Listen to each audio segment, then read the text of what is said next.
Cool. So can you describe your project a little bit? My project is basically something that detects stress through a heart rate sensor, and then based on where your heart rate is, it presents to you a video depending on what level of stress you are in order to calm you down. Cool. And I noticed from your demos you had all these amazing pictures and videos. What sort of inspired that? I kind of am stressed a lot, and so I have to find ways to calm down. And I stumble upon those videos often, and so it's kind of an easy process to find them again and show it to other people. Cool. So is that, was that the inspiration for your idea? How did you come up with it?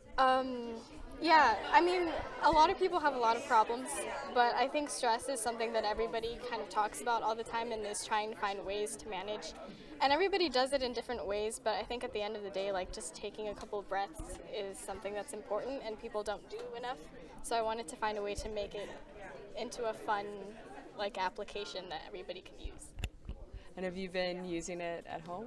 Yeah. I just want to see a cat sometimes. Kind of calm myself down. Yeah. I like that. So do you try to like stress yourself out to the Yeah, to get the cat? at first that's what we did, was like I was just trying to hype myself up to get really like stressed out so I could see if it worked. That's awesome. And you mentioned in your presentation that you learned to fake the input. Can you talk a little more about that? So yeah, we realized it was probably not, because I wasn't going to try to get myself a level 5 stress just to see if it worked. So we just did a different program on the Arduino code where we had it generate random numbers or the numbers that we wanted it to generate. Okay. So then we could use that in the Python code and see if it worked. That was super cool. What surprised you during the course of putting this whole thing together? I think is like, because I am not like familiar with code and it was a new process, so it kind of seemed very foreign to me to see how like coding could actually be applicable to making something. So I guess just like the nature of how it happened and that it was familiar to me instead of just being this other world that I didn't know how to manage. Well, that's cool. What was like a favorite moment in your magic experience? I really like just talking to my mentor, you know. She's a really good person, and she really helped me a lot, and it was really nice to be able to get to know her and have her explain things to me when I was confused and frustrated. Those were good moments. Awesome. And has magic inspired or changed any of your future plans? My future plans are definitely very blurry, but I think with science in that realm, it's easier for me to kind of disregard it when I just don't know what I'm getting into.